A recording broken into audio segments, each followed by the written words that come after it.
maybe the senator should just change his locks so that Mrs. Smithers can't lock him out anymore. No, I don't have a fire ladder. Look, let the senator take a shower in your Winnebago, okay? Adam, I have to go. All right? Goodbye. Mrs. Smithers locked him out again? I can't believe two grown people can act so childish. What's the problem? They hate each other. But neither one of them will move out of the house. It's kind of like in that movie, The War of the Roses, where the couple ends up hanging from the same chandelier. Why does the senator just move out? Well, no, because he's afraid that'll ruin his chances for re-election. You know, he's one of the main quarterbacks for this family values thing. Thank goodness he has Adam. Who's Adam? I hope you don't mind these little inquiries of mine or find them annoying. But since I can't practice law anymore, and since I'm just hanging around the house doing nothing like Grandpa Walton, I figure I might as well fill in the conversational lulls. Adam is a rich constituent's son, and he's also a gopher at our office. Oh. When he dropped out of college, his father cut off his trust fund, and so Adam pulled all his money together, bought a Winnebago, and now he takes care of the senator in exchange for being able to live in his driveway. You know, in prison, you forget just how complicated it is out there in the real world. Like, you know, you get up in the morning, you brush your teeth, you brush your hair if you have any. That's pretty much it. Of course, you don't want to make yourself too attractive because some guy might want to give you a friendship ring. What are all these shrimp for? Oh, that's for the jambalaya I'm cooking for dinner tonight. You're having your ex-wife and her girlfriend over. You gotta have something special. That's why I'm doing Cajun. I really wish you would stop referring to Ruth as Deandra's girlfriend. This is just some kind of a strange phase Deandra's going through. It's only temporary, I assure you. Hey, it's okay. I don't get involved in other people's sex lives. I'm just a cook. Yeah, well, let's not do anything extra special, okay? I already know this is going to be the worst evening of my life, so let's just get him in here and get him out. By the way, what are you telling the kids about all this? What do you mean? I mean, like, do you say your mom and Uncle Ruth are coming over tonight? No, I don't say that. I say Mom and her friend. They're too young for anything else. Well, as far as I'm concerned, Ruth and Deandra are a couple just like any other couple, except for the fact that they're both women. Well, excuse me, but I think there's a hell of a whopping difference. That's like saying they're just like any other couple, except they're both giraffes. You know, Hartman, I can't believe how narrow-minded you are about this. I mean, do you not agree that Deandra and Ruth have as much right to be together as we do? Oh, come on, don't start with a liberal lecture on bisexuality. I support gay rights, but I also come from the school of philosophy that says you insert tab A into slot B. Hey, let's watch that language there. You don't want to give Grandpa Walton a heart attack. Anyway, where do they get off with all this bisexual stuff? I mean, we had to choose. Why don't they? Boy's got a point there. What is going to happen is they're going to come over here. We're all going to have a wonderful time, and you both are going to be ashamed. Excuse me, Georgianne, this is not some little sitcom where Mr. Bigot looks at all bisexuals and homosexuals as communist pinkos with purple hair and cutout underwear. And then, lo and behold, they come to dinner, and he learns a valuable lesson that gays are just like anybody else. Let me tell you something. There is such a thing as obnoxious gay people, and believe me, this Ruth person is one. How you know? She used to be his marriage counselor. I don't want to talk about it. Is that the senator's speech you're working on? That's right.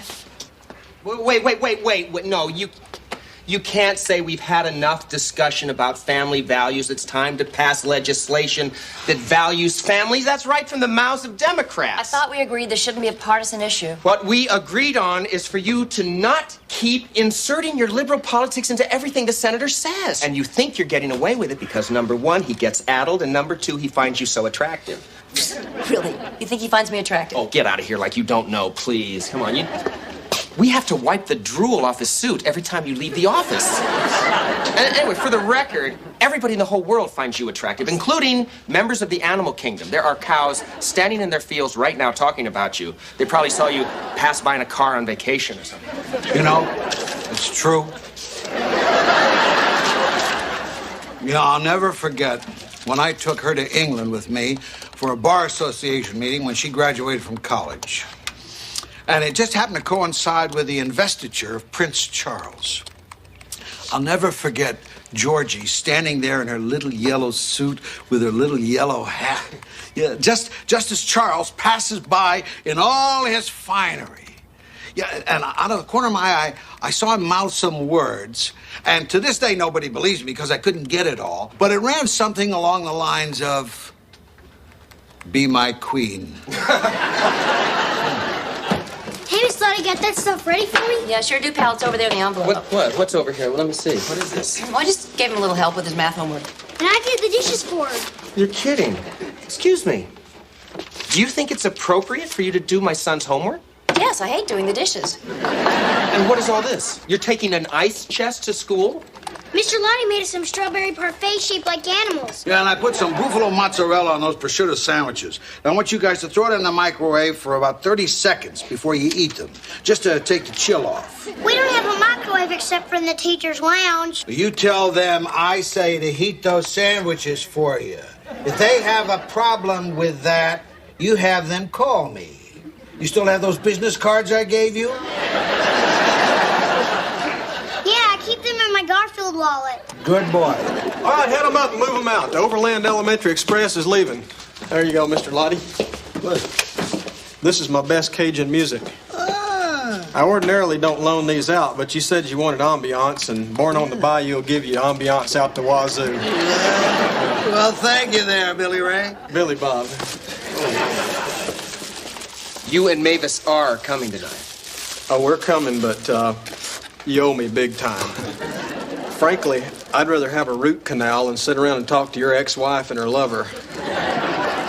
And by the way, Miss Starr is outside unloading those boxes of underwear that she sells out of her car.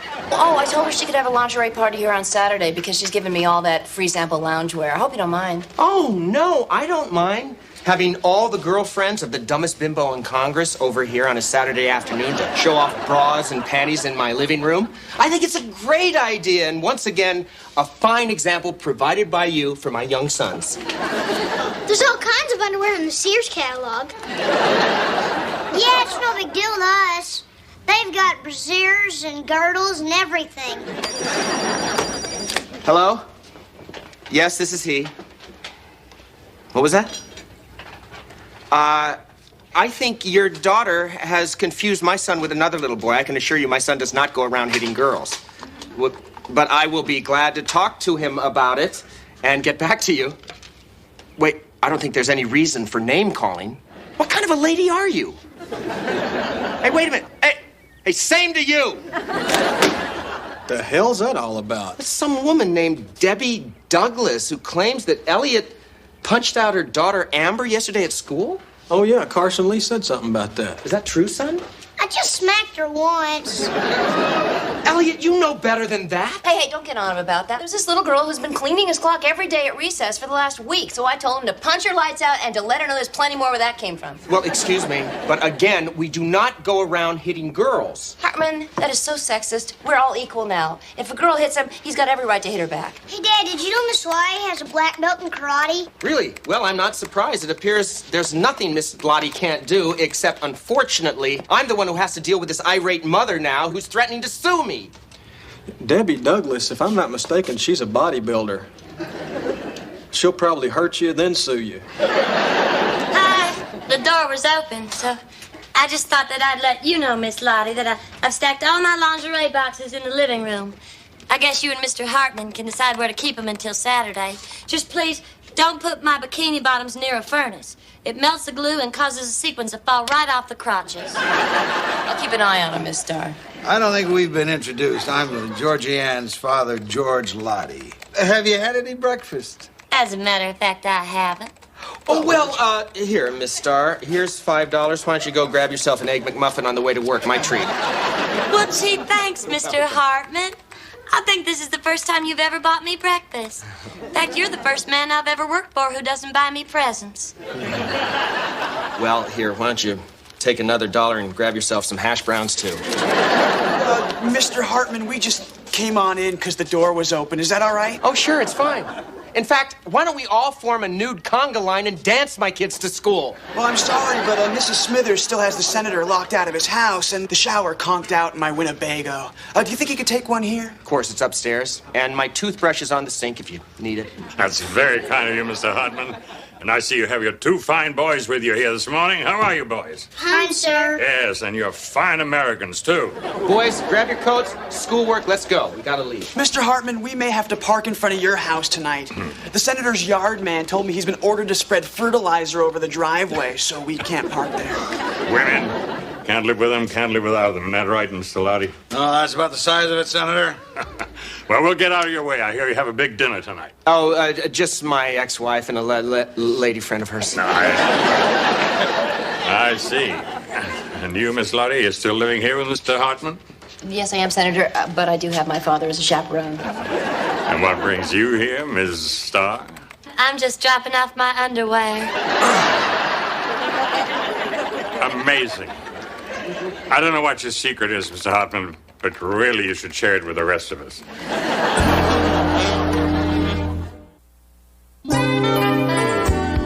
And also, we've scheduled a conference with Senator Pryor's staff on Monday to go over that revenue sharing bill. Mavis, you have something? Yes. Janitorial called this morning and said some of their people are upset by the sounds coming from this office at night. Sounds? What kind of sounds? Animal sounds. Coming from people. I'll talk to the senator. Miss Lottie, would you please talk to Miss Starr? About what? I was thinking of something like, that kind of sexual behavior is neither to be condoned nor encouraged in the hallowed halls of these historic Senate office buildings. I'm sorry, I don't talk like that. If you like, I'll tell the senator to stop whomping his girlfriend after hours. Thank you, Miss Lottie. For security purposes, the Capitol Police have requested that we change our emergency code phrase to "Bring me a box of erasers." Tom, could you see to it that all staffers get a copy of that? I did that this morning. Okie doke. Bring me a box of erasers? Yeah. Okay, also, C-SPAN's going to be producing a series on the architecture of historic Senate offices, and they'll be filming live at night so as not to disrupt our regular business, as opposed to our irregular business. Yes, Miss Starr, what is it? Excuse me, Mr. Hartman. There's a woman here to see you, I think. Which one of you is John Hartman? He is. You know, even though I'm a bodybuilder, I don't make it a habit of throwing my weight around. But in your case, I'm gonna make an exception. Excuse me, Miss Douglas, is it? I think we can talk about this. Oh, you mean the way your son talked to my daughter? Okay, that's it. I'm gonna have to ask you to leave. Miss Starr, please bring me a box of erasers. Bring me a box of erasers right now. Is that some kind of a panic code? Oh, don't be ridiculous. Erasers, please. You know, I'm just gonna throw you into the wall one time. That way we'll be even. Ooh. Okay. I think we've heard just about enough. I'm sorry, Mr. Hartman, I don't have any erasers. Do you want some whiteout? No, that's okay. Forget it. Boy, I wish I'd been there to see my Georgie take that woman down. You intervened just as I was about to launch my counterattack. Oh, and what counterattack was that? I was gonna pop her bra. It was really big. I probably could have raised a welt on her. I can't believe you're mad at me for defending you. What'd you expect her to do? Just stand there and squeal like a girl? No point in both of us doing that. Okay, they're here. Please, watch what you say about homosexuals. Hey, I've already been beaten up by one woman today. You think I want to be attacked by the Sisters of Sappho? And by the way, there's no need to explain this. As far as Deandra's concerned, this is left over from the mugging. Okay. Hi! Hi. These are for you. Oh, thank you. And this is my lover, Ruth Colquist. Hello, Ruth. And this is my lover, Georgianne Lottie. Oh, Hartman. Well, as long as we're getting our cards out on the table. Well, dinner's not quite ready, but why don't you all come into the kitchen? Well, you didn't tell me Georgie was so good looking. I don't know if I can handle this. What a figure. She's 100% red-blooded heterosexual. In case anybody here just went on point. Really, John, we're not interested in your girlfriend. I was just trying to be sociable. Relax. I mean, really, why don't you just date Christy Brinkley? What happened to your accent? Oh, well, I've been working with a speech therapist. I've decided not to be Southern anymore. I just thought it was time to transcend my roots. My mama used to call that trying to rise above your raisin. How quaint. Oh, I'd like you to meet my father, George Lottie. This is Deandra. Hi. And Dr. Ruth Colquist. How do you do? It's a real pleasure. I hope you don't mind me messing up your old kitchen, Deandra. Oh, heavens no. I was barely in here anyway. Johnny did most of the cooking. Really? Johnny? Well, I don't know what you call him, but that's what I call him. Well, that's enough of that. Listen, does anybody want some hot and spicy Martha Stewart prawns? Yeah, give them some of that sauce. That'll put hair on their chest. Not that I mean anything by that. I love Cajun food. I'm gonna eat everything in this kitchen. Well, that's an awesome thought. How about I just get you a drink first? Yeah, I made up a batch of hurricanes on the counter there, John. I'll let you do the honors. If you'll excuse me, I have just a little work left to do on the senator's speech. These shrimp are fantastic. You put Cajun beer in the batter, didn't you? Well, you sly dog, how can you tell? Listen, I'm an old Bourbon Street gourmand. You and I could get into some real trouble together. Really? Well, at least half of the time. Mr. Lottie. I like this woman. I have to congratulate Deandra on her taste. Oh, really? Well, thank you, because, frankly, I don't really know who I should be with or what I should be doing. Deandra, please, let's not start that again. As a psychologist, I have to listen to this whining and moaning all day long. I mean, is it just me, or have people gotten totally repulsive? All they do is talk about themselves and their self-indulgent, ridiculous little problems. Sometimes the stuff comes from 30, 40 years ago. Wow. I am so tired of it. Whatever happened to just overlooking something, cutting some slack, letting it go? I mean, okay, you had a bad childhood. Next. I like this girl. Help.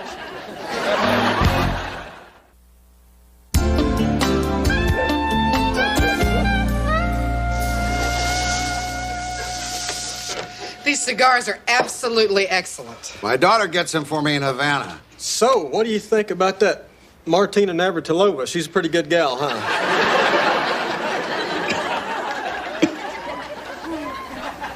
So what was this you went to, Deandra? Some kind of gay retreat? Oh, no, it was for all sorts of couples. Frankly, we learned things that would have helped Johnny's and my relationship if we had gone. Oh, I really don't think we want to get into that. No, I think it sounds interesting. What'd you learn? Oh, well, about how guys have trouble expressing their feelings, even with each other. I don't think that's true. I don't express my feelings for other guys because I don't have any. Really? Not even for your best friend John here? No. No feelings for any man. Anywhere. Ever. Well, that's healthy. How about you, John? Never. You know, they say homosexuality doesn't even exist in the animal kingdom. Well, that's not true. I saw several incidents on one of my safaris to Africa. Well, do me a favor. Don't invite me over to look at your vacation slides. Well, why don't we do this again sometime? Say, the bicentennial of Sigmund Freud's birthday. I knew a homosexual couple while I was in prison. Oh, please, can't we just make this end? Sorry to interrupt your party, Mr. Hartman, but we smell gas in the Winnebago. What sort of gas? Natural gas, Mr. Hartman. What do you think? We had beans for dinner? Oh, I'm sorry. I didn't mean to interrupt your wonderful company. Senator, you remember Deandra? Oh, yes. How are you, my dear? How are you, Senator? And this is her lover, Dr. Ruth Colquist? I hate that. Why does everybody have to say that? Because that's the term they use. Personally, I prefer sexual Viking. Very nice to meet you, Dr. Ruth. And may I say that you look older and smaller on television.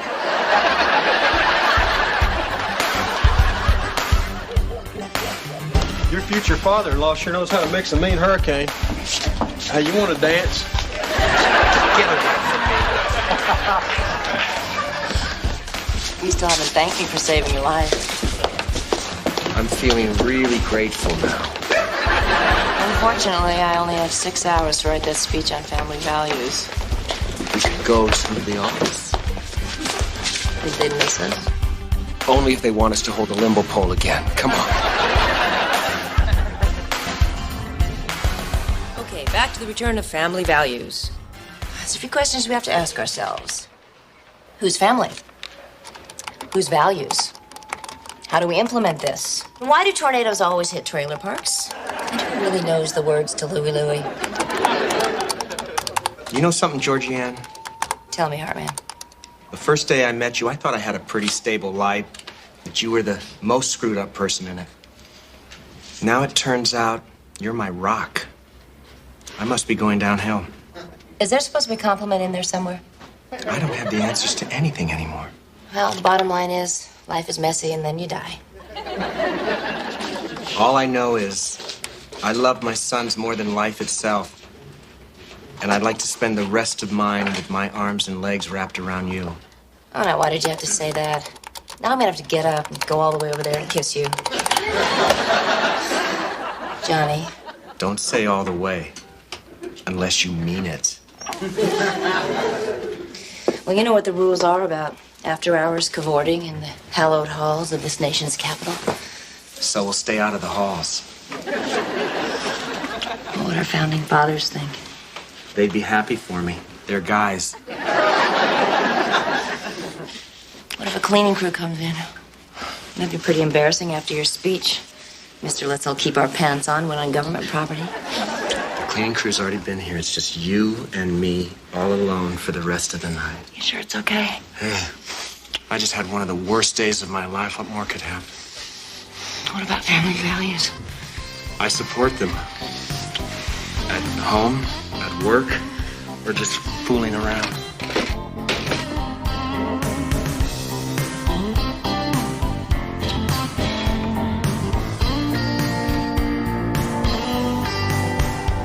Once again, this is C-SPAN, and we're coming to you live from the historic offices of the United States Senate. We're broadcasting at night so as not to disturb the daily routine of Capitol Hill staffers.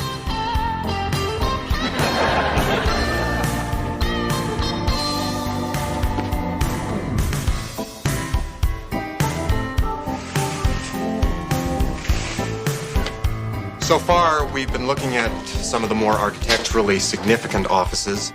This is the outer office of Senator Strobe Smithers, and we're now walking toward the senator's personal office, which was formerly occupied by Harry Truman.